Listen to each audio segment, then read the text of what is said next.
Thank you. I appreciate it. I was very proud. I was a little Very, very worried.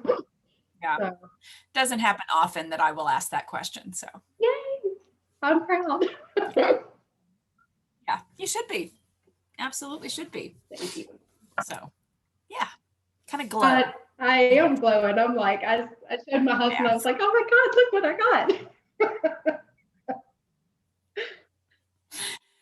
I haven't finished them all. I still have like 4 to go, but it's just like life just keeps hitting. And I'm Isn't like, that how it goes? It's just like a yes, snowball effect. One thing happens, it yes. just piles and piles and piles. Okay, I'm gonna answer this real quick. All right. Okay. I got another message I have to answer, and then we're gonna be good.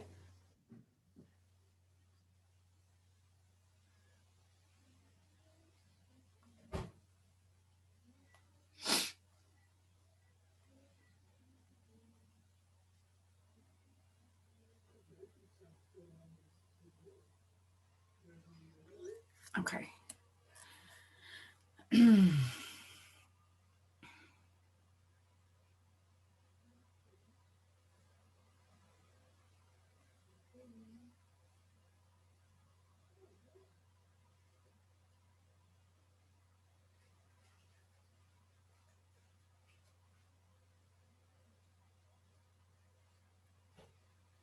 All right. I'll put that down. Turn my ringer off.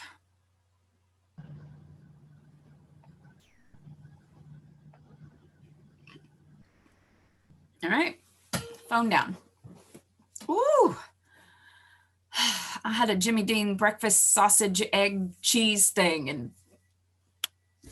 I'm having issues. But that's okay. At least I won't have a growling tummy. Corey, I'm glad you could join us. I did get your text. I was just on the phone with my daughter, so I hadn't messaged you back yet, but I did see it.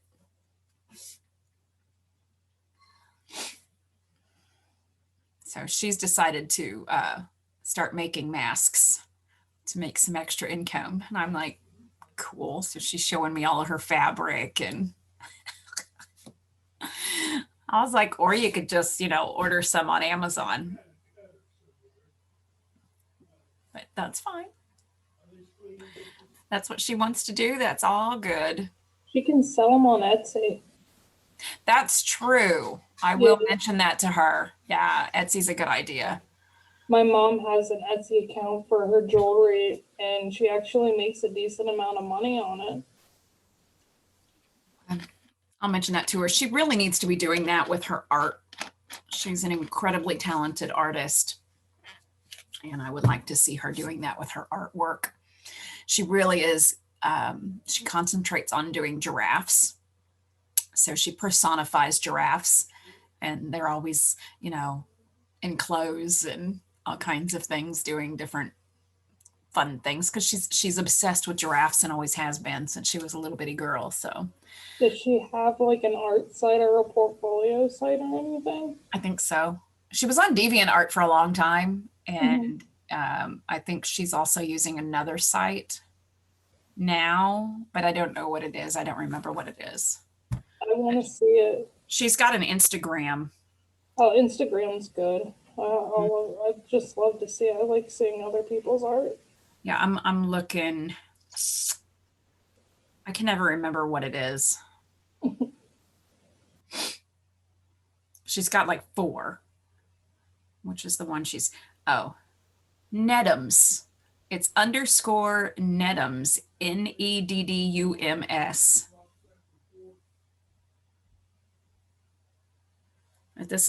This is one of her. Oh, it's really hard to see. You can't see the colors. But she's really good. I'm proud of her. Found it. _Nedums. She hasn't posted a whole lot, but aren't those wonderful?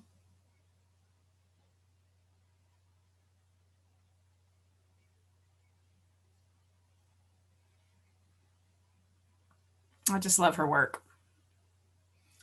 And then, let me see. I am watching the time. We've got a little time. what she did for me for Christmas. Did I show you guys what she did for me for Christmas? You just have to scroll backwards a little ways.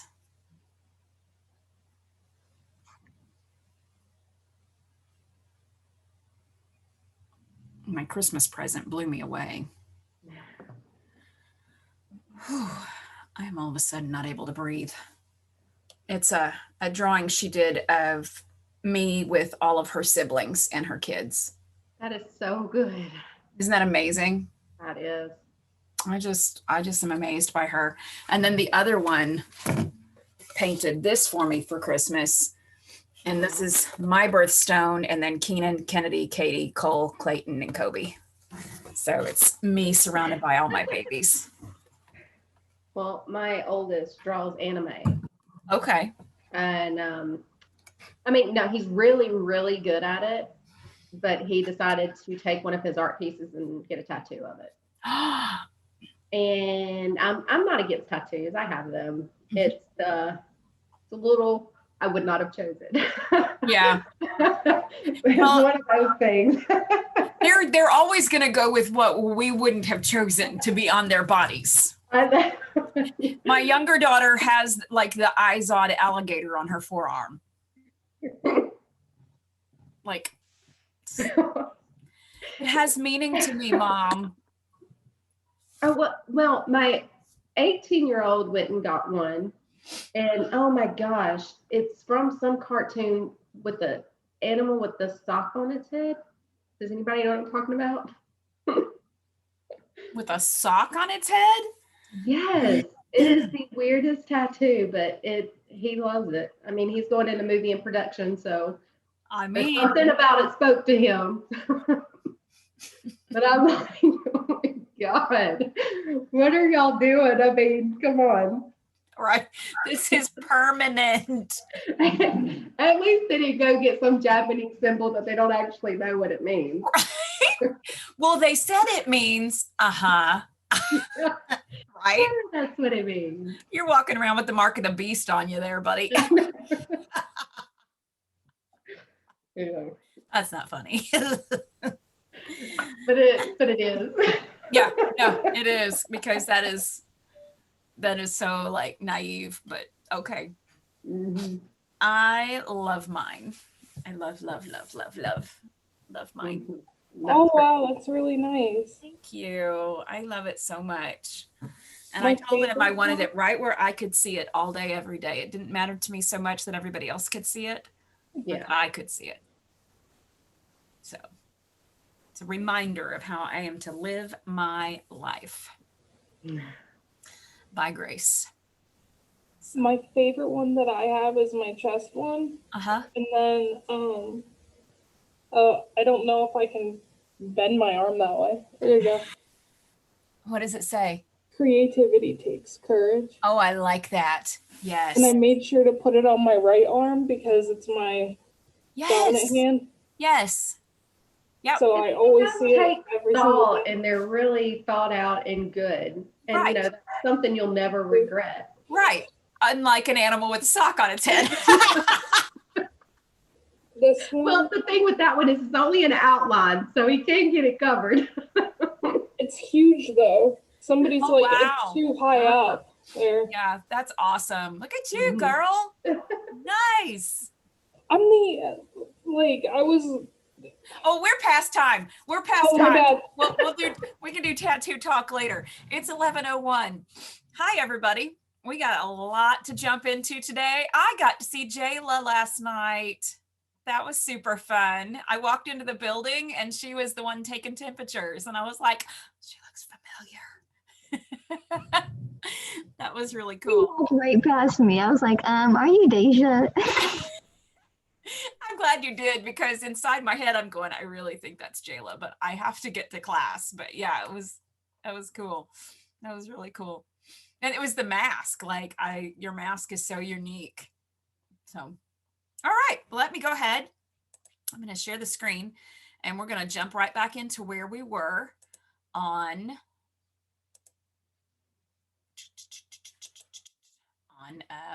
Monday. All right. So here we were, giant red square, right? So some more things that you need to know about resume writing.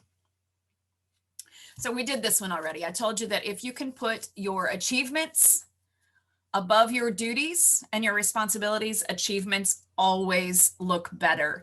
If you helped, increase productivity by 23%, the more you can use numbers, the better. If you were awarded Employee of the Month 2 times, you want to make sure that the 2 is in there as a number because numbers stand out. Avoid age discrimination. We talked about this. Don't put the year you graduated high school on your resume. I don't care how upset that makes you, just don't do it. Okay. You do not need to list all of your work experience, only the work experience that has any relation to the job you're applying for. Now, some of us don't have a whole lot of work experience, and so we'll go ahead and put everything of yours on there. But for those of us who might be a little bit, gray-headed, which is not very many, may just be me, we can pick and choose what actually needs to be on there. And again, like I said, then when you have the LinkedIn portion up in the top corner of your header, they know they can go to LinkedIn to read the rest of your information and to see how to fill in the gaps of time that picking and choosing what goes on the resume will leave off. So that's a real good thing there. No pictures. Do not put your picture on a resume. Don't let them discriminate against you before you go. Do not put a picture. The only exceptions to this would be is if it's requested, right? If it's requested. Use numbers. Anytime that you can use a number, do it. Don't write it out as a word. Identify the problems of the employer. And what this means is when you're doing your research on the company that you're applying for, you want to also read reviews of the company. Okay. Maybe go to the Better Business Bureau website and read the reviews, read the critiques, read what the upset people have to say, right? And if you get a good picture that they have terrible customer service skills, don't say, hey, I read on the Better Business Bureau site that you have horrible customer service skills. Guess what? I can help you. Don't do that. But you want to know if you can identify what their problems are, make sure that those are words that you're using to your advantage on your resume / cover letter combo. So if you can tell that they have customer service issues, make sure that you beef up your excellent customer service skills. Okay. So what a great idea, right? To go and look up what their problems are. What are the areas that customers complain about and use that to your advantage? So yes, you have to tailor your resume for every single employer that you're going to apply for. You absolutely do. If you seriously want to get the job of your dreams or work your way to the job of your dreams, you have to tailor your resume every single time. That will get you in the door because it makes you stand out from everyone else. Problem is, across the board, is we all do the basic minimum. Not we, I don't. But the basic minimum is done, and therefore everyone looks the same, and you don't rise to the top of the pile. So if you can make just these little changes and adjustments, your information stands out. So don't use scattered information. And what that means is you want to make sure that it's not got a whole lot of deadwood on it, that it's organized. Very important that it stays organized. Does that color seem to be changing to you? It's like going between brown and green in my vision. Is that scary? That's scary. Maybe it's not. Okay, I'm moving on. Okay, make the design flow with white space. We want to make sure that just like when we're doing paragraphs in an essay, we want to make sure that we're, chopping it up and making it look easy to read. So if all of your bullet point lines are excessively long, it's going to make it look a little wordy. And so we want to make sure that we're using concise language so that there's more white space on the paper. More white space makes it look easier to read. Listing all of your positions within a company. That is something that I can definitely show you how to do on an individual basis. I may have an example of that here a little bit later on, but you want to make sure that you have on your resume that you held multiple positions within a company if you did more than one thing there. And there is a way to do that that will make it look easy to understand for an employer. Always use a good printer if you have to take in a paper copy. No pronouns on a resume. None at all. No full sentences on a resume. Okay, so if you do keep that objective statement, no pronouns. But if you're having issue with that, I can help you do that. And they don't actually need to be sentences. They can be phrases all day long. Always get someone else to review your resume, someone who, like myself, which I will be happy to do. When we get to the end of the semester, I will give you all my personal email address, and I will be available to you for the rest of forever to review your resumes.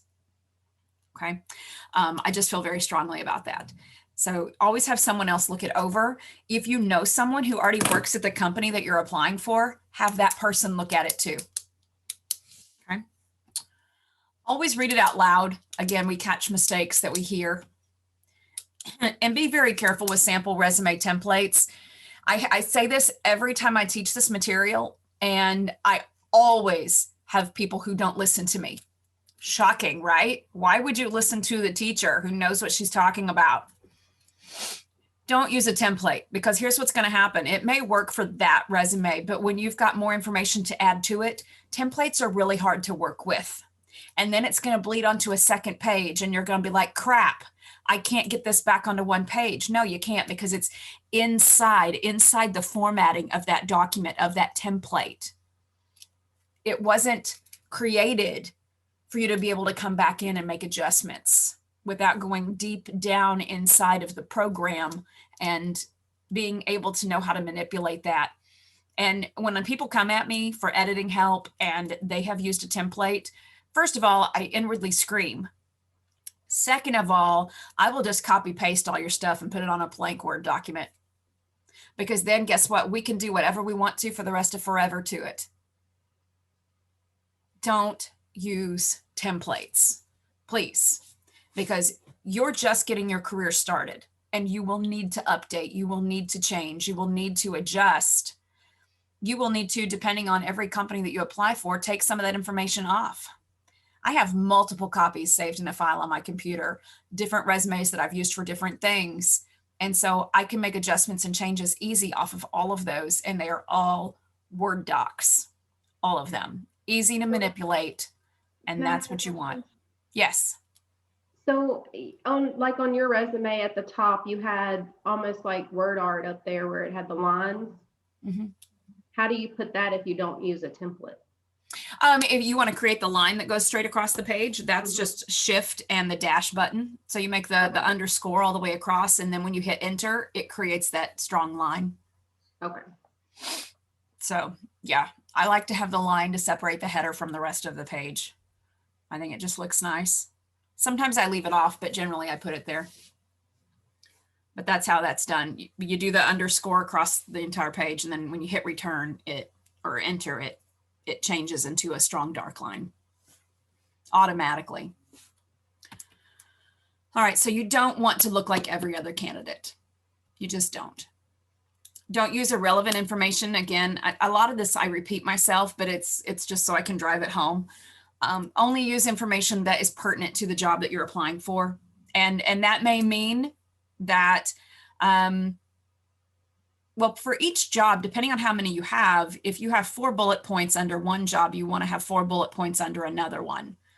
And it may be that you've got like a full blown resume template, or not template, I don't want to use that word, but maybe you keep one that has like, maybe you actually have done like 10 different things at that company, and you can have that on a document saved in Word where you can go in and you can choose from those 10 the 4 things that specifically apply to the job that you're actually applying for. So take those 4 and put them on the resume you're going to give to that company. Does that make sense? So we want to change and adjust so that we look like we're exactly what they need. All right, this is a big one. Some of us have gender neutral names, right? Use Mr. or Ms. if appropriate. This helps us avoid discrimination. And I'm just letting you know discrimination happens. We can preach against it all we want. We can protest, we can wave signs. It doesn't change the fact that it happens. So you want to get your foot in the door at that job. If you have a gender neutral name, such as Ashley, Ashley can go either way, and that's fine. But if you want to avoid the possibility of them making an assumption that you're a female and your name is Ashley and you're a male, and that's important to you, then you want to put Mr. Okay. So if it's important to you that that kind of thing does not occur, you want to ask yourself, do I have a gender neutral name? Right? And in today's world, it may be that next to your name, you want to list your pronouns so that they understand who you are. But you also want to take into consideration, what are the leanings of the company that you're applying for? Will they understand what the pronouns, indicate? Will they be open to that? That's that whole know your audience. But if it's a company that wouldn't be open to that, that might not be a place where you want to hang your hat in the first place. So just understand that that kind of discrimination happens. We can argue, we can fuss, we can vote, we can, do whatever we want to do to try to make things change, but just know people are people and it happens. Okay. So that's an easy way to address that. Something just to think about. One page, that's all. We've said that a lot. And remember that the image that you create with your resume must match the salary and responsibility level that you're aiming for. Are you worth it? You want to give them a document that shows your value, that shows they could use you, that you would benefit them. Very important to do this. So here's just a portion of my resume, and I need to update this because things have changed since I did this.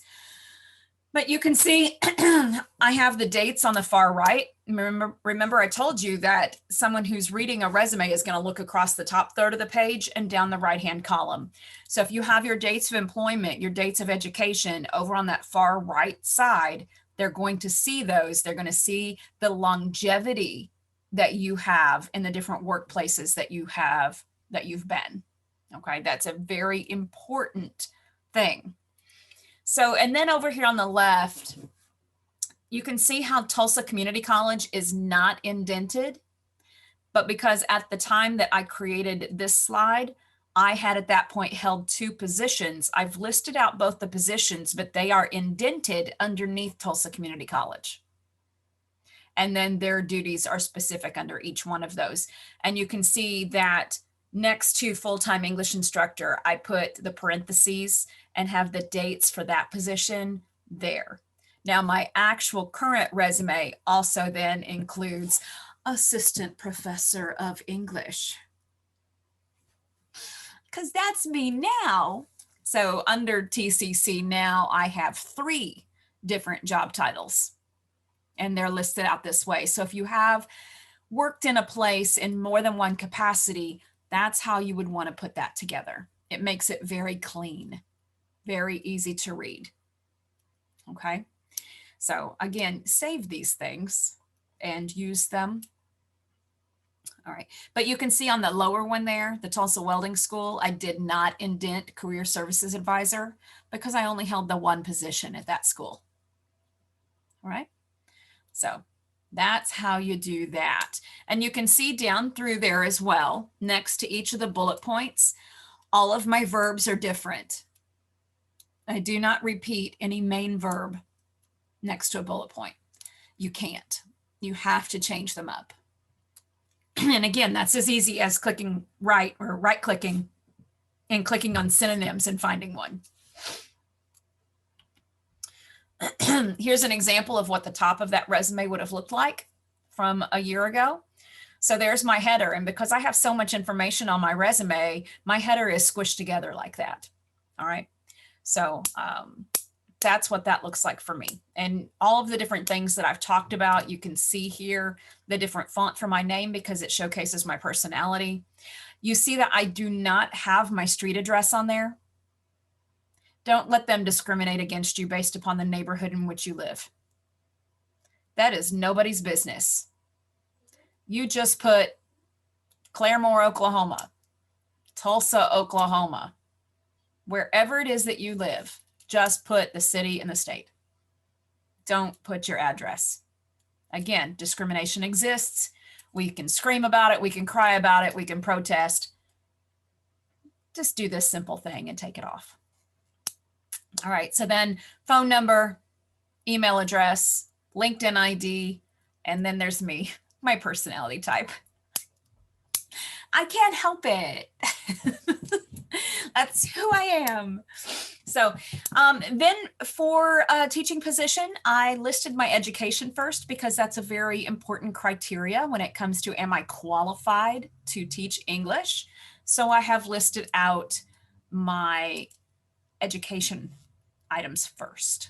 So next to them, the top two are certifications, and I have the dates to the right of the validation of those. I have taken off the Missouri substitute certificate now because it's expired. I don't live in Missouri anymore. That doesn't matter. But then you can see my GPAs were all above a 3.5, so I include them. So that's something you want to think about as you're completing your college education. If you can maintain that high GPA and put it on your resume, that looks good to every future employer that you have. And also keep in mind, as you're going through college, many employers will want to see your transcripts. So you want to be able to produce transcripts that don't have a lot of withdrawals on them, right? Because then they're going to be like, you know, this kid gives up a lot, right? My daughter's transcript looks like that. She drops classes left and right. She absolutely kills me. She's like the antithesis of everything I teach. But then again, she went and put the Izod crocodile on her arm. So, you know, whatever. Life. But so I'm telling you guys, this is easy. It's clean. It's quick for an employer to look at and understand. You want to be putting your best foot forward at all times. Your references sheet. So not only does your cover letter and your resume both need to have the same header on them, put the same header on your reference sheet as well. It is an additional page to the resume. It is not, these references do not go as a part of your resume unless that's requested by the company. If it is not requested by the company, create a third document, put the same header at the top of it, and then list out your references. Most places just want 3. I have a list of about 10. And again, I pick and choose who goes on the reference sheet that I'm going to turn in based upon who would have the most influence in getting me that attention. So you want to be thinking about that as you grow up. Be thinking about the people that you associate with, right? Make sure that you're making good choices about who you associate with so that you can build your reference sheet. Make friends with your college professors. We are excellent references as you move into your future because of our titles, that carries weight for you as you move into professional environments.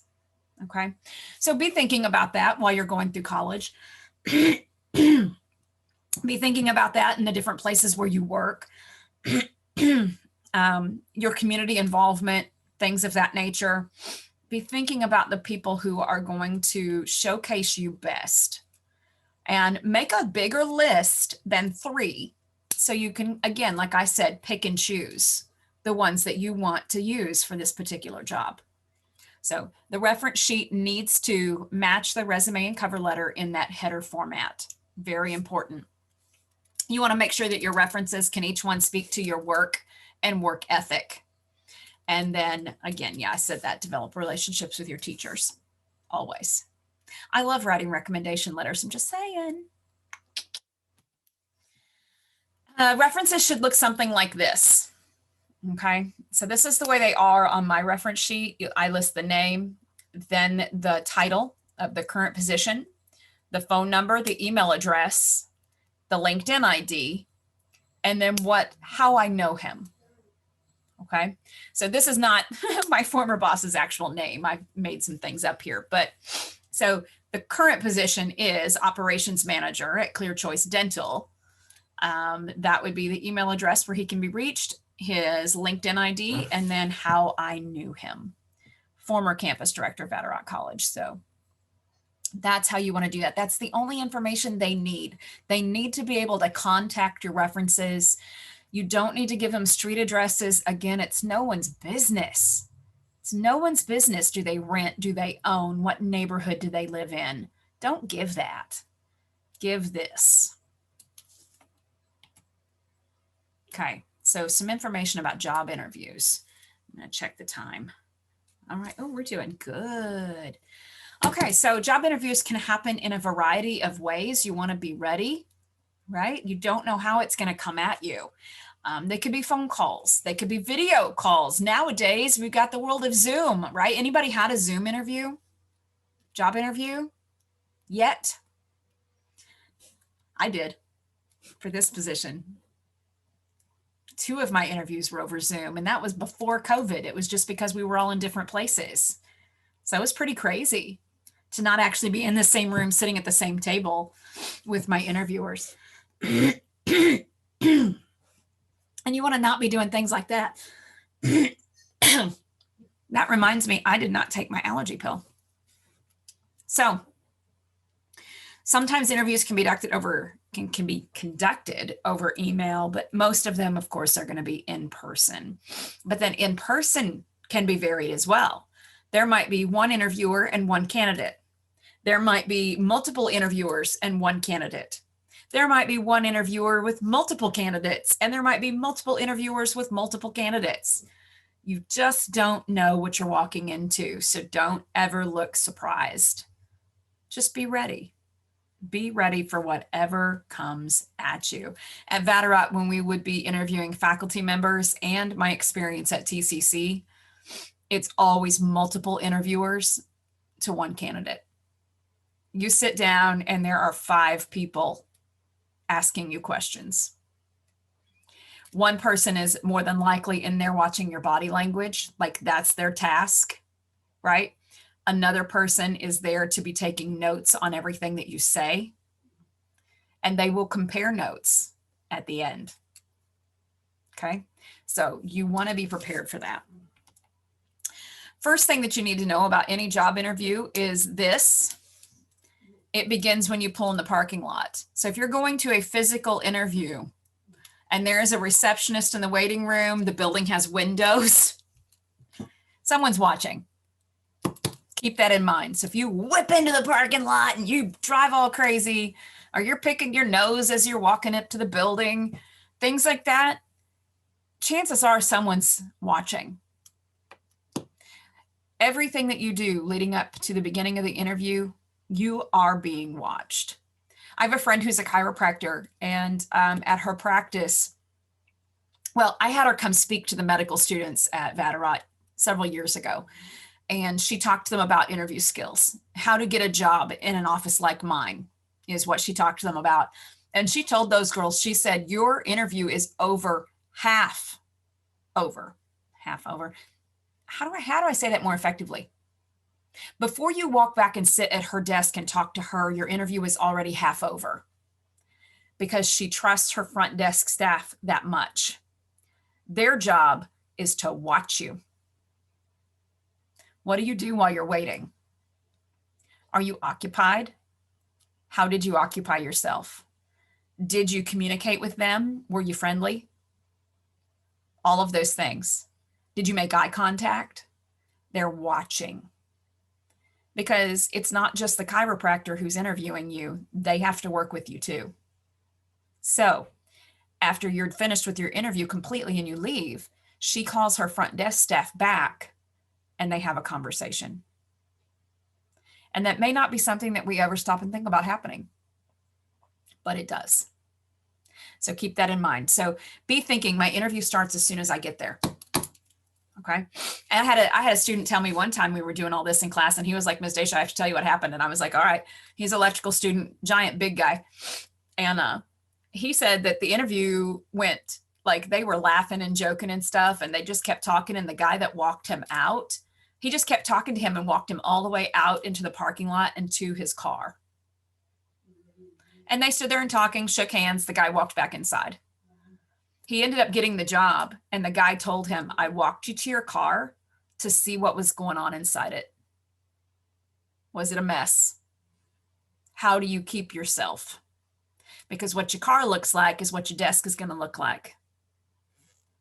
This is how you conduct yourself when you think no one's looking. So that's something to put in your hat too. I was like, oh my gosh, that's amazing when he told me that. And I was like, I'm going to tell everyone from this point forward, don't have a messy car when you go to an interview. Okay. How about just don't have a messy car? Right. So like I went out with a guy a week and a half ago. Things were really good. We've known each other since we were little kids. We went to elementary school together. Like his dad was the principal. My mom was the math teacher. No, the English teacher. His dad was the math teacher. So we get out to his truck and I was like, done. It was a disaster. Disaster. Nope. But it was fun. We had a nice time. We had a good conversation. Nope. You're being watched. So here are some do's for job interviews. Make certain that you know where it's going to take place before you start heading that direction.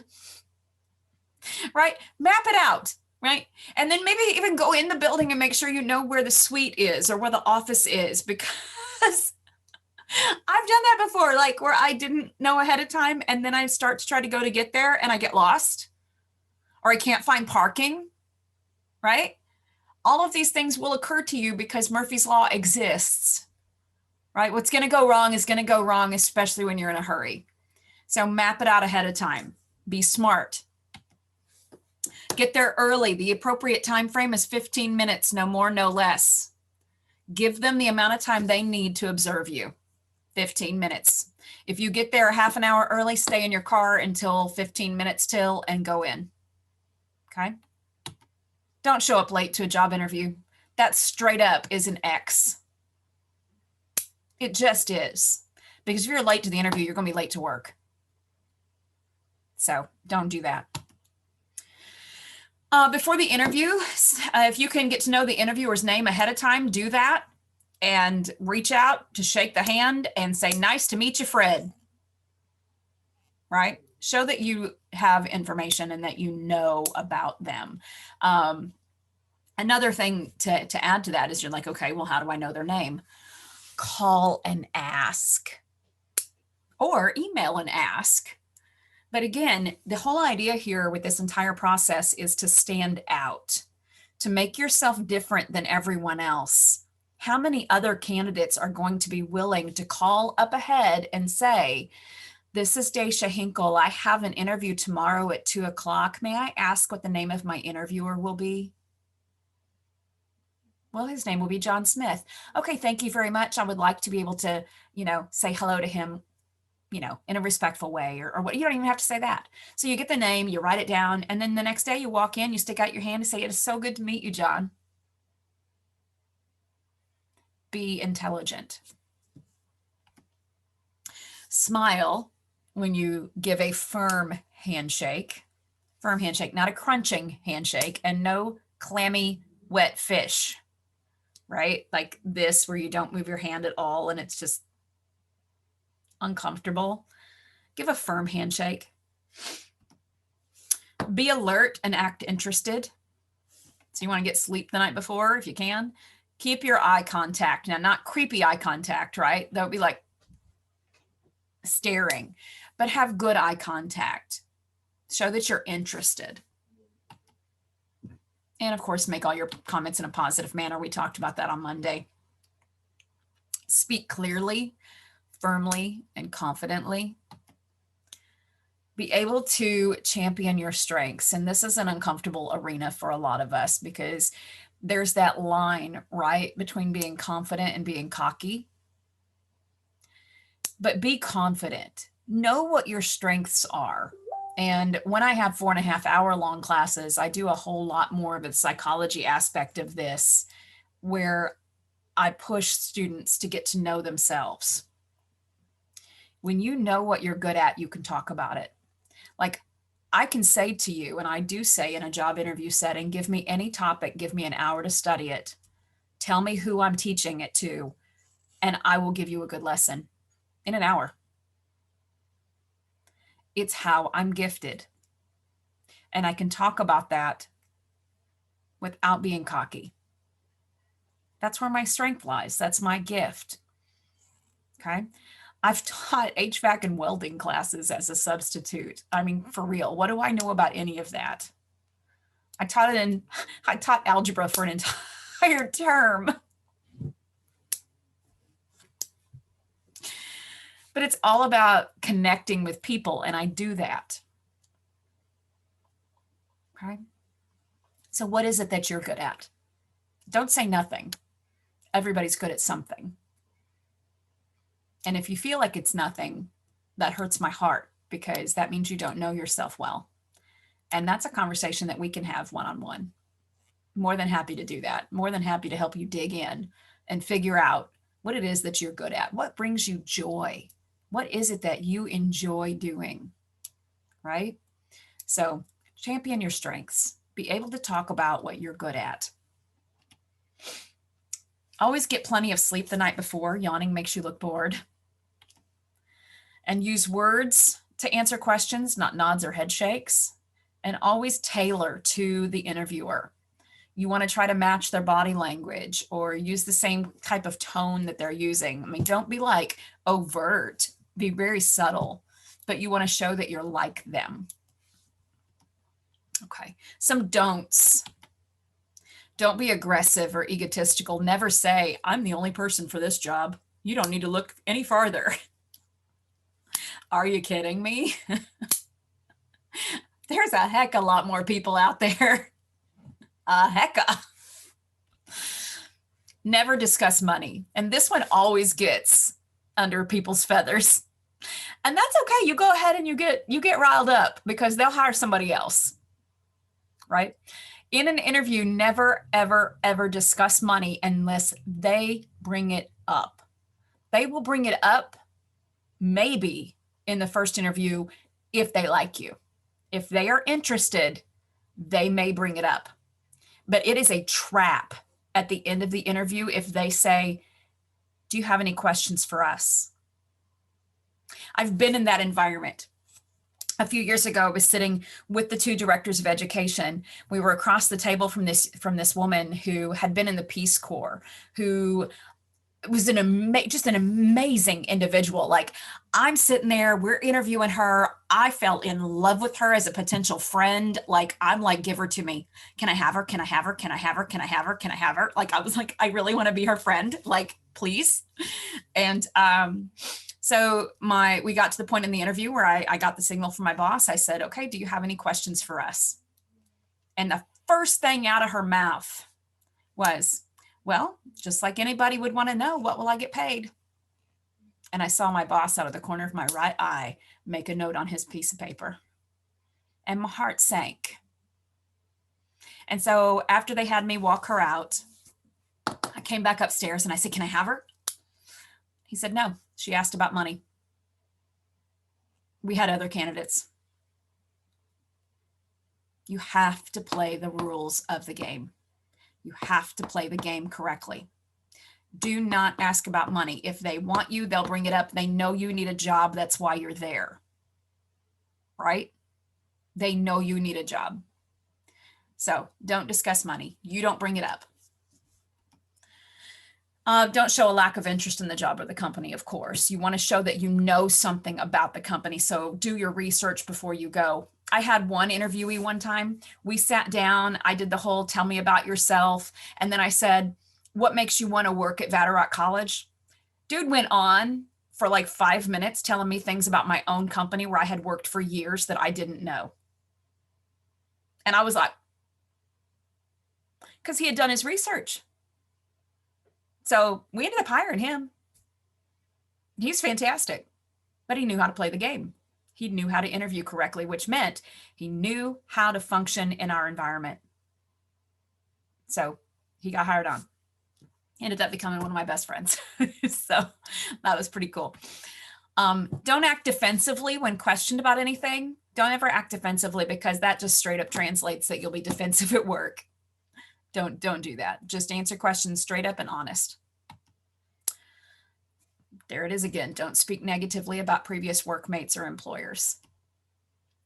Never answer with just a yes or a no. Always give an explanation. If you have to say yes or no, give an explanation. Don't fidget. It shows a lack of confidence. So if you are a fidgeter, you need to work on that before you go. Find a way to control that habit. No tapping your fingers, no wiggling your foot, those kind of things you need to stop. For me, I will play with a pen. I'm doing it now. And I don't know if you guys ever hear me doing this, but a lot of the times I've been sitting here and I lift this part off the pen and flick it a lot of the times. And I've been doing that this whole time I've been talking. But in a job interview, when someone can see my hand, I cannot do that. You guys can't see my hand. I'm telling on myself. Now, for me, it's not a lack of confidence. It's because I'm excited. I love this stuff. And I hope that it all is like sinking in and that you all are able to be wildly successful in the future. Don't cross your arms in a job interview situation. It makes you look defensive. It makes you look closed. So you want to keep your arms open and, don't hold them up like this, but keep them open and, apart on the table in front of you or in your lap, but don't cross them. Don't shrug your shoulders when they ask you questions. Just keep your shoulders, where they're supposed to be and answer with words. Don't have any unprofessional messages. Make sure that you are speaking as a professional and don't make demands. Employers don't want employees that make demands. It's always a bad idea. So remember your first impression. I'm going to get all this up here. Okay, this is a fun slide. So always be courteous again. I'm telling you, be courteous to the person that's in the waiting area. You don't know, unless you do know, who your interviewer is going to be. When I went to the Tulsa Welding School for my job interview, I was sitting in the waiting area. And the front desk gal, I engaged her in conversation. So we're talking, we're, chit-chatting back and forth. I've got very straight back posture. I have my notebook in my lap, got my purse on my shoulder. I made sure not to bring like a gaudy purse, right? It was small. It was, adequate, very professional.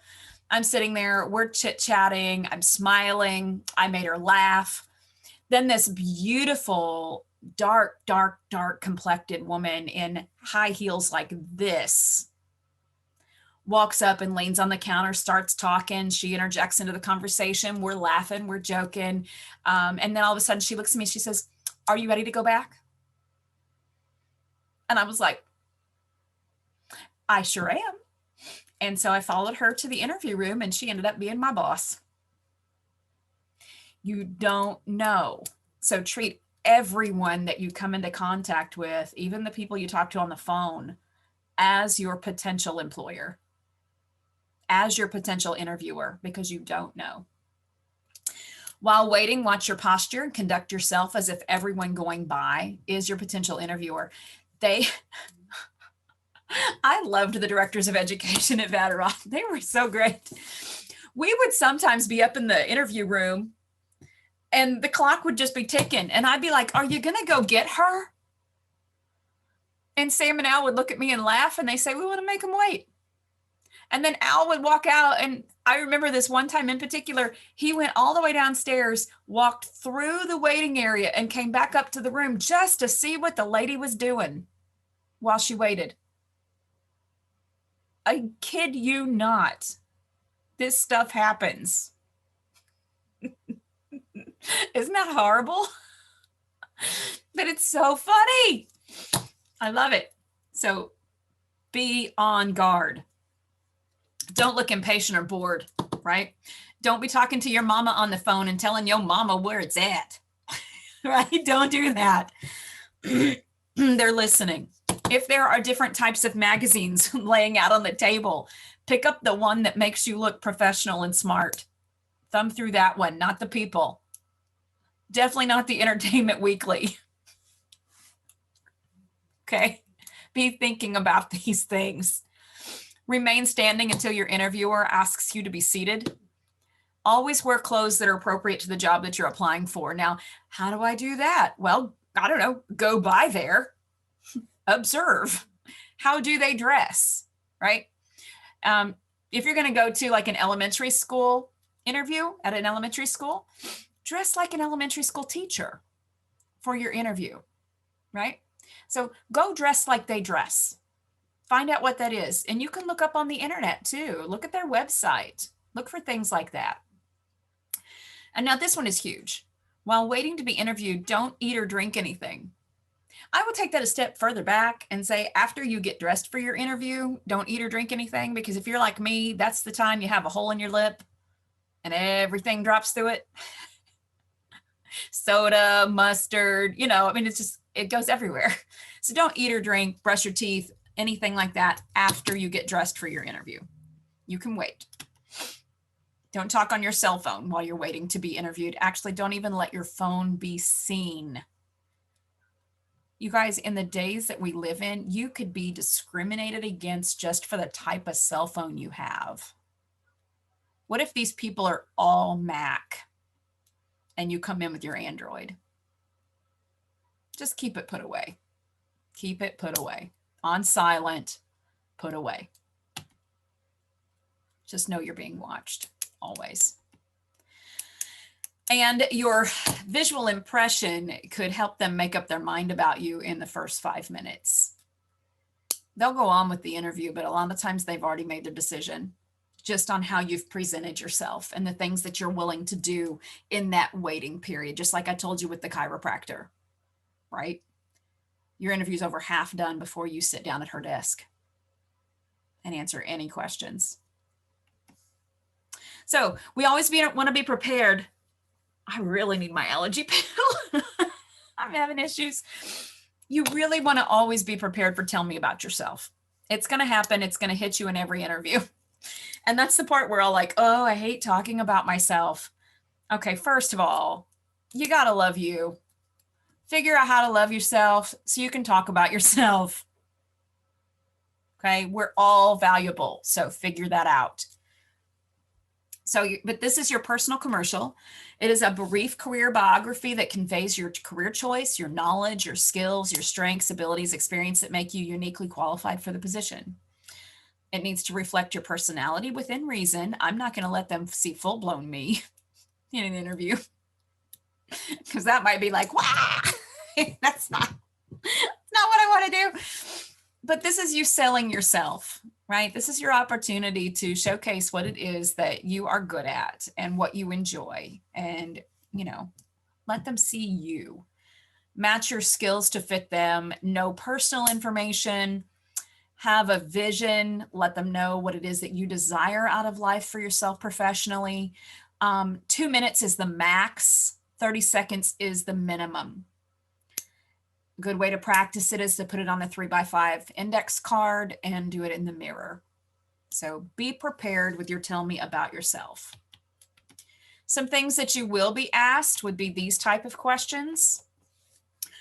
Why are you interested in the company? What interests you about the specific position? So you need to have some information prepared to answer these type of things. What do you know and like? That should be like about our organization. So here's your opportunity to show what you researched and what you know. I had a lady one time sit across from me, and I asked her, I said, so tell me what you know about Vatterott. She literally looked at me and went, not much.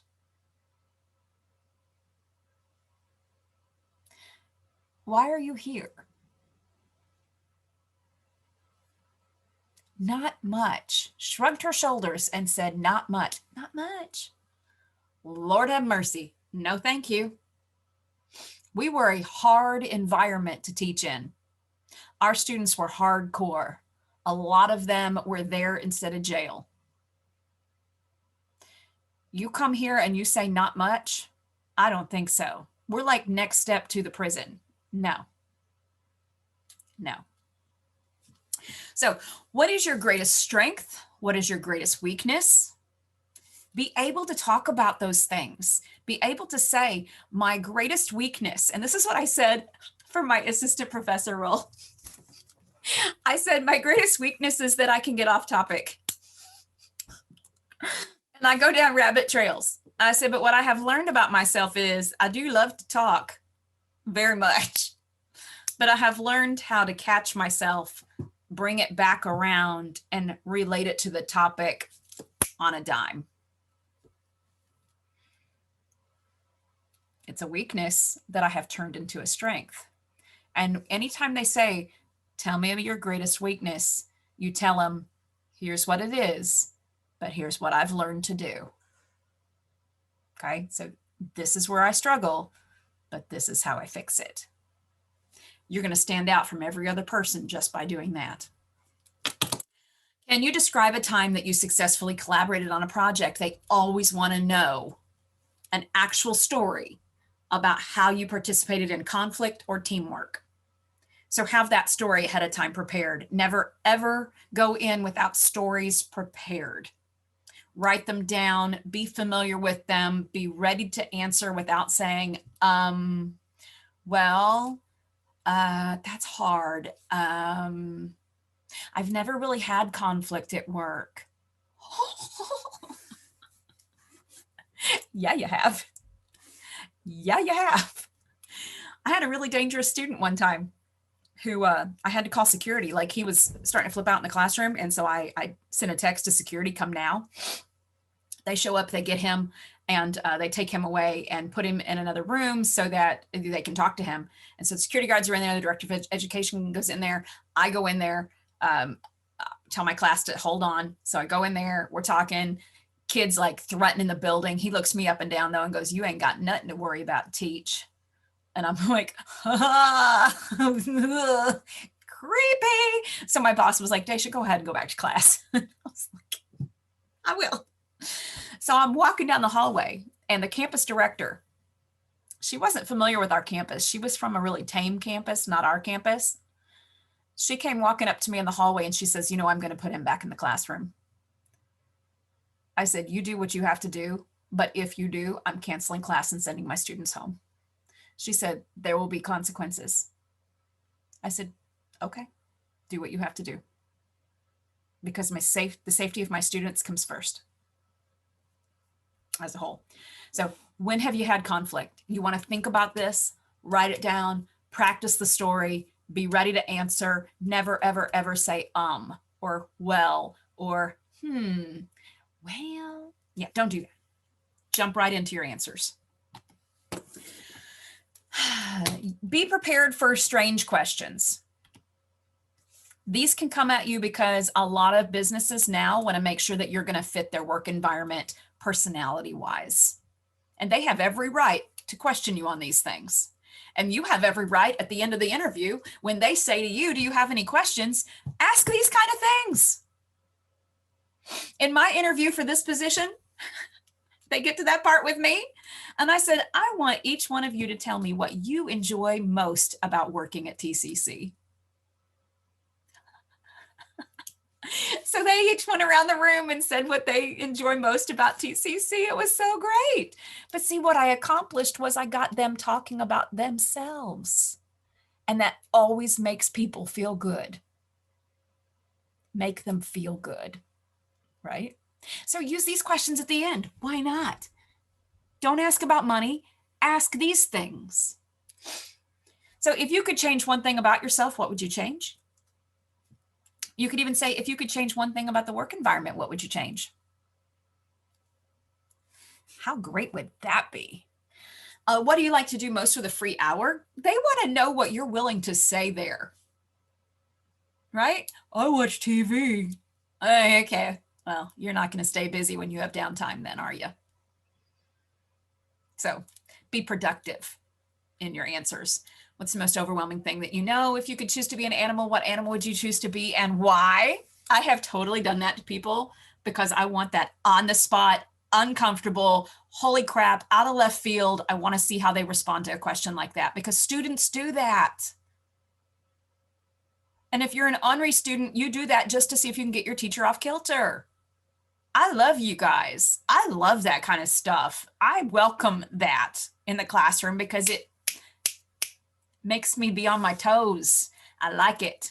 So I like to ask those kind of questions. But my answer to that one is an elephant because they are imposing and graceful,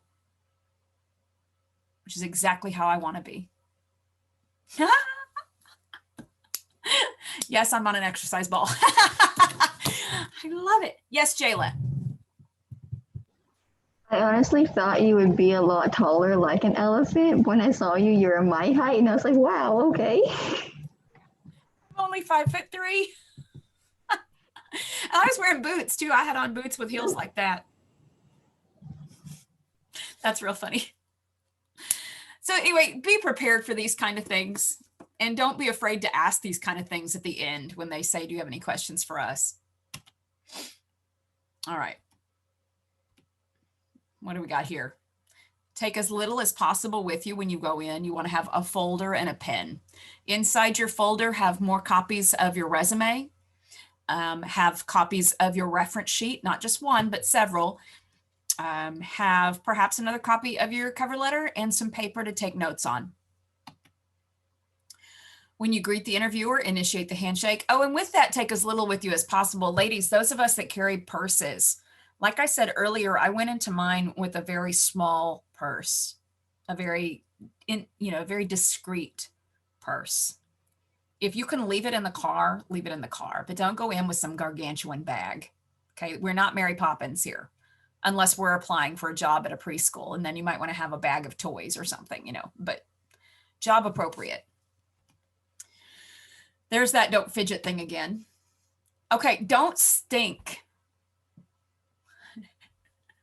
Right? Avoid excessive perfume, aftershave, deodorant, cigarettes. Don't smoke before an interview. Don't smoke before an interview. Smokers, you don't know that you smell to non-smokers. You stink to non-smokers. Now, you might love the smell. You probably don't even smell the smell. But a non-smoker, it can be excessively offensive. And they may not want to hire you just because you smelled. Don't eat fish or onions before an interview. No garlic. And you might think that your perfume smelled real nice. And so you put on like 5 squirts instead of 2. Don't do that. Don't do that. Don't walk into the room and the aroma of you takes over the environment. Just don't. But do have on deodorant because you'll probably sweat. Listen carefully for the interviewer's name if you don't already know it so that you can use it. People respond to us better when we use their names. And that's been a hard task this semester because we're doing class online live. So if we're in the classroom together, it's much easier for me to learn names. So doing it this way has been difficult, even though your names are right underneath your pictures. We're not interacting in a way where I'm saying everyone's name. Because if we were in the classroom together, I would be talking to every person in the room every time we meet together. It's what I do. It exhausts me fully, but it's intentional because everyone needs to feel important. So when you use a person's name, it makes them feel important. If you make them feel important, they like you. Okay. We said this again, be prepared for it to be conducted in a variety of ways. Corey, I see your note. I just saw it. Keep the goal in mind that it is to convey how your skills will assist the company in achieving success. It's about how you benefit them. And you keep that at the forefront of all of your communication. Sometimes employers don't realize that they're asking illegal questions, questions that you are not required to answer. And a lot of those are going to be about where you live or what religion you are, what your gender identity is, anything along those lines, they're illegal. And you can look up lists of illegal questions for interviews so that you're prepared before you go. Okay. I used to pass one of those out because I had so many students who had felonies. I used to pass those lists out and we would go over them, and because they can't ask you certain questions if you've got a background either. Now you can tell them what you want to tell them, but there are some questions that are absolutely illegal for them to ask. So interview is a two-way street. So always be prepared to ask them questions, and it's a good idea to at least have written down on a piece of paper that you're going to take in your folder at least 20 different things that you could ask. Because chances are most of those things will get discussed in the interview. So you want to leave yourself with the 3 that you can ask. At least 3. But, and here is something I just want to show you real quick. All right, here. So examples of ways to ask the same question. It is a not good question to ask a yes or no question. So if you just say, does your organization value its employees? I am a stinky individual, so I am legit, if you ask me a yes or no question, just going to go, yes.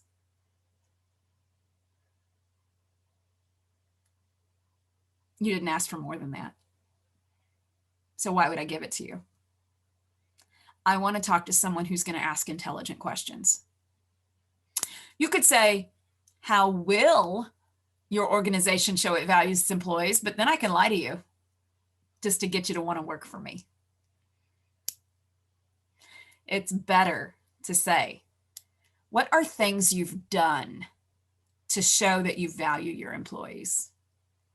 You make them talk about things that they've done, things that are verifiable. Be intelligent, ask good questions. Another one, are you planning to open an office in Spokane? Yes.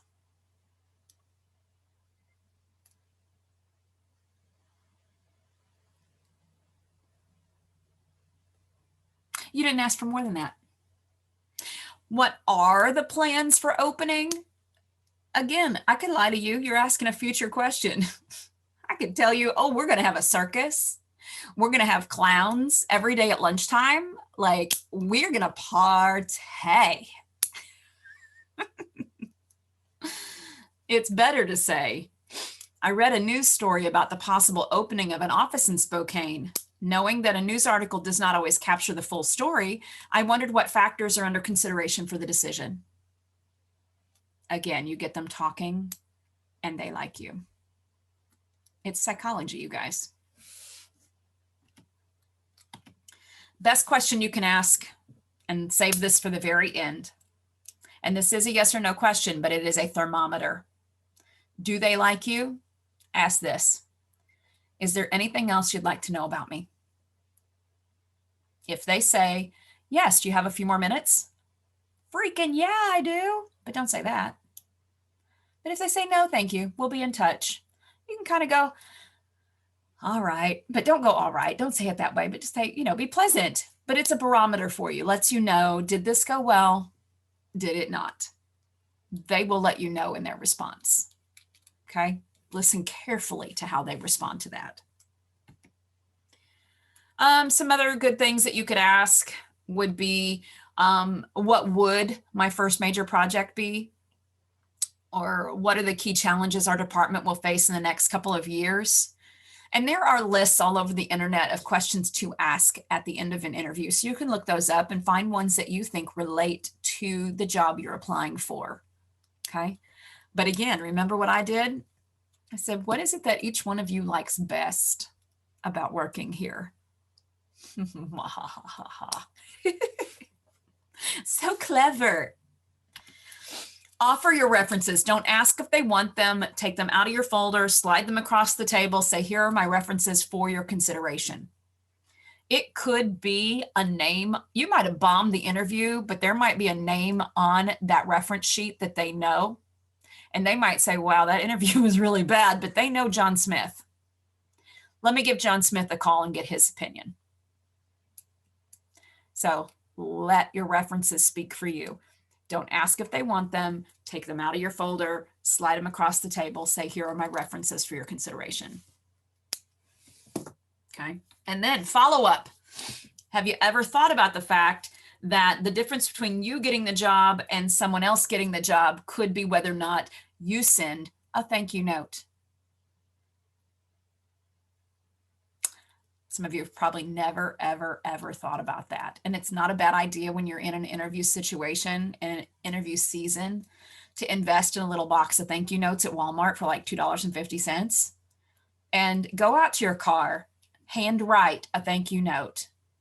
Either drop it in the mail or take it back in, give it to the receptionist and say, can you give this to John Smith, please? Send a thank you note. Thank you for your time today. I enjoyed our meeting. I look forward to hearing from you. I put Go Cowboys on there because if you did have some kind of a personal interaction where you connected, make a reference to it so they remember who you are, and then sign your name. How cool is that? That could be a make or break it situation for you. Totally cool. And I still know him, but at one time, the general counsel for Vatterott was at the campus, and we were sitting down in my classroom. It was late. The students were gone. We were sitting and we were talking, and there were 2 or 3 of us teachers in there with him. And real good looking guy, looks like Clark Kent. Like I was like, whoa, you know. Anyway, that's neither here nor there. But anyway, so he told us this story. When he was getting to the end of grad school, you know, and he was about to be done with all of his classes towards becoming a lawyer. He went around to different law offices in the St. Louis area, knocked on all the doors and asked to talk to one of the lawyers. And he said, I just want to come in and talk to you about the interview process, please. I want to pick your brains so that when it comes time for me to start interviewing, I will have a leg up. And he did that to multiple places. But you know what happened? They remembered him. And so when he was done with school, it was very easy for him to slide into a job. And another thing that I really love, if you're ever able to go to a career fair, do it. And do it because of this. Don't do it because you're looking for a job. Look at it this way. You have a room full of employers at your disposal.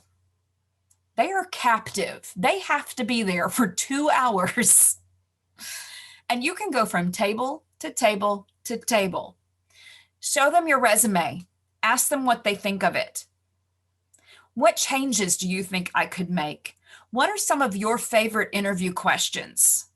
Ask them. They're held captive. Your own little science experiment. Go do that. Why not? Put yourself out there. Whether it's your field or not, get their thoughts on your resume. Find out what they want to hear in a job interview. Remember Dave Harster said, I just want to hear someone say they like to be productive and make a difference where they're employed. Ask them. I love that. All right. And then, looking at the time. Come on, phone. Okay. So one of the biggest concerns, and I said this at the beginning, but employers is will new employees have knowledge regarding basic workplace behavior? And that is a reminder, but that also, there is that Hire for Attitude article, and I don't think that's a link. It's not a link. I need to make that a link. But I talked about that one at the beginning of class on Monday, where, you know, over the period of 2 years, they tracked 20,000 people who just received new jobs, and that 40% of them were no longer working in that job 2 years later. And that of that 40%, 80% of them had been either let go or quit because of an attitude problem. That's real sad. That is real sad. Now that leads us into talking about body language, and this is, we're not going to be able to get very far into this today, but we will pick it up next week because I think it's all interconnected. Everything that we learn about writing and our written communication skills applies to our nonverbal communication as well. It all connects. So let's just be well-rounded people. So how often do you argue with someone simply because you misunderstood what they meant in the first place, right? A lot. Most often when we are fussing and fighting with someone, it's because there's a misunderstanding. And a lot of that can be resolved just by studying facial expressions. Do you know your face is capable of making over 3,500 different facial expressions? Isn't that insane? 3,500 because of how many muscles we have in our faces and how many different combinations there are of those different things being put together. But what's interesting is only 7 of them are universal. So Dr. Paul Ekman is the leading psychologist, scientific researcher in the field of body language. He's been doing this for probably 40 years. He went around the world and did studies of different people groups. He did facial expression studies in different people groups all around the world that grew up in different cultures and experienced life in completely different ways, like from primitive tribes to Japan to the United States, all over the place. And he found that even though we are capable of over 3,500 different expressions, there are only 7 that are universal. In every place on the planet, we all show fear, contempt, disgust, anger, sadness, happiness, and surprise in the same way. The other 3,493 are based on the cultures in which we live. How crazy is that? And so, of course, you're miscommunicating with someone who didn't grow up in your culture. Of course, you're not reading their face right. Isn't that insane? That should be a little bit mind-blowing. That should be a little bit like, whoa. And start thinking back to situations, places where you've had fusses and fights with people, and you left going, how did that happen and why?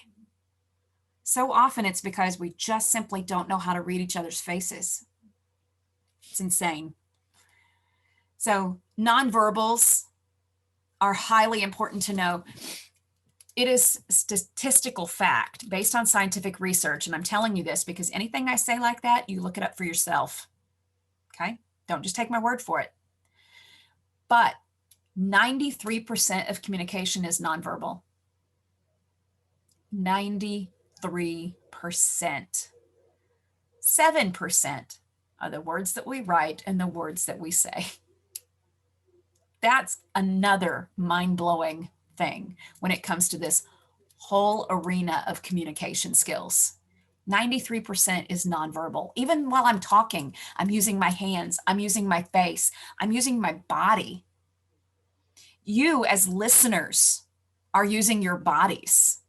And that's one of the things I love about being in a classroom because I watch the whole time. I'm watching. I know who's paying attention. I know who's distracted. I know who's sad. I know who's struggling. I know what's going on in the room because I'm watching you. And that's another of those things that drives me nuts about this online live situation because I can't see all of you. I cannot help you to the best of my ability when I can't see you. And that bothers me a lot. So, especially when you guys keep your cameras off. I really don't know how to be effective when I cannot see you. It's frustrating. We can't communicate well unless we can read each other's nonverbals. So if we were in the room together, I could show you so much of this, but I will challenge you here. I'm going to do something real quick. I'm going to put a note on here. It would be beneficial to you to go on YouTube and look this up. It is a video done by the History Channel, but YouTube, Secrets of Body Language. and watch that. It's a couple hours long, 2.5 hours long. But what they've done is they have gone through and they have broken down the body language of politicians and celebrities. And it's a lot of fun. Like, it's a real funny video. I enjoy it a lot. It's very entertaining, but at the same time, it's very intelligent.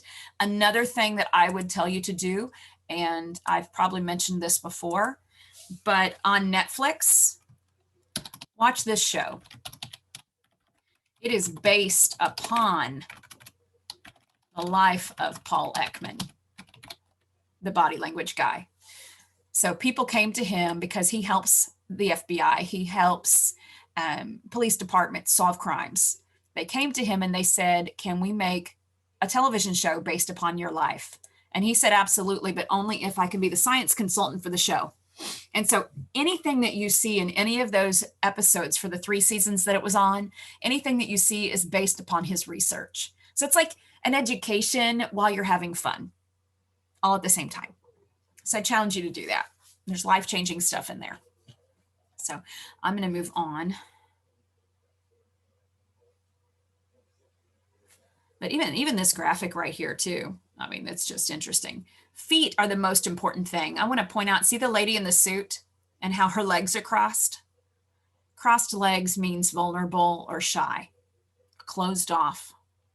Feet that are shoulder width apart generally indicates someone who is comfortable, but do you see how this guy's feet are turned away? When your feet turn away from someone in front of you, that means you're not listening anymore. And that's another thing that I do in the classroom, is I make sure that if I'm talking to you, I'm facing you. Because I know that as soon as my foot turns away, my brain is somewhere else. And I know that about watching you when you're talking to me as well. If your feet have turned away from me, I either need to get really interesting so you turn back towards me, or I need to let you go on your way. Feet are so important. And we don't ever think about how much communication leaks through our feet. And I'm not going to go through all of these things, but I've included an article in this PowerPoint for you guys to look at. But 12 body language mistakes to ditch for your interview. You want to read through these. They're very important. It talks about slumping, your wandering eyes, fiddling with objects, clenching, failing to smile. A smile says so much about you, but it's got to be a real smile, which means it needs to crinkle your eyes.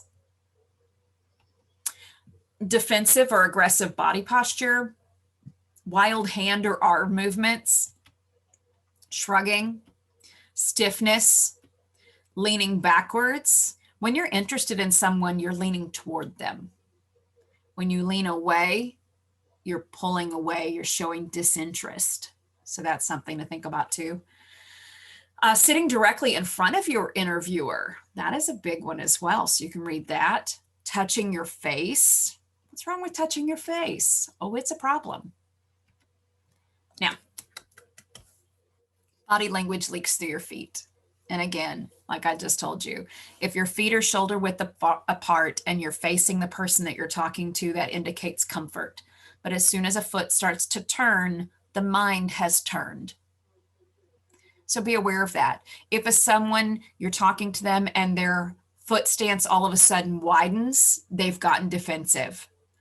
If their foot stance decreases and their feet pull together, they are feeling shy, they're feeling overwhelmed, they're feeling uncomfortable. You want to make sure people's feet stay shoulder width apart when you're talking to them and that you keep them facing you. Very important. And make sure that when you're talking to someone, if you want them to feel listened to, be facing them fully. Some of my favorites. I absolutely love this. I always say, let's go conduct this science experiment, right? We'll go to a park and we'll hide behind trees, and one brave soul, maybe Corey, would you do this? Would you sit on the park bench and put the Darth Vader helmet on? And let's watch how the lady reacts. Ah, look at her. She's dying. That woman is uncomfortable. That makes me laugh. Where she's got her hands, that's called a fig leaf position. And people do that when they're feeling vulnerable. Okay. So if you ever find yourself holding your hands in front of yourself right there, like you're protecting your private areas, That is the fig leaf. She's got her knees together, her feet together, her shoulders are back. She's got like a clenched mouth. This woman is upset. Hilarious. And at the trade school, I always loved this picture. I'd make this one real big and I'd say to these guys, does she like him? And they'd be like, ooh, she into him. And I'd say, that's why you can't get a date. And then of course the whole room rolls laughing. Like there's nothing about this woman that says, give me your number. Nothing. She's leaning away from him. She's touching her neck. People touch their necks when they feel extremely uncomfortable. So she's saying, no, thank you. Even though she's probably trying to be nice. Where's the next one? Oh, get those up there. We're not going to take time to talk about all those. But Bill Clinton, I have a picture of Bill Clinton just because you see where his hands are. Oh my gosh, we're at 12:17. I haven't done attendance yet. We'll stop on this slide. We'll stop on this slide. And then I'll talk about Bill Clinton. And you're like, does she like him? Does she not? Is he good? Is he bad? Ta-ta-ta. I'm not going to tell you. I'm not going to tell you yet. Because I want to go over here and pull up attendance and find out who's here and who's not. So, oh, am I going to have to log back in? Attendance. Let me click on it, see if it works. No, it says my session timed out. No, it's opening. Yay. Okay. All right, Corey, I saw you. Heather, I saw you. Becca? Is Becca here? Ben? Here. Okay. I saw Trin. I saw Angela. Moses? Here. Okay. Anastasia, I saw you. Drexel, I saw you. Daniel? Here. Okay, good. LG?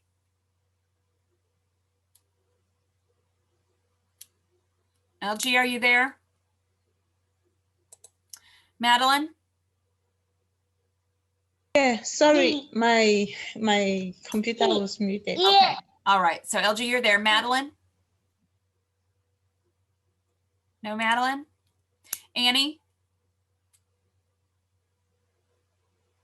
I can't see you all, so I'm listening. Kenley? Here. Okay. Fatima? Here.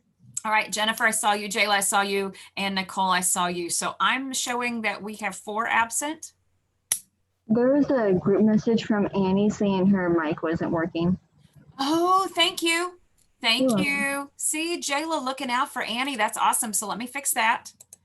And I do see Madeline. So Madeline, for some reason, wasn't able to let me know she was there. So we are missing Becca.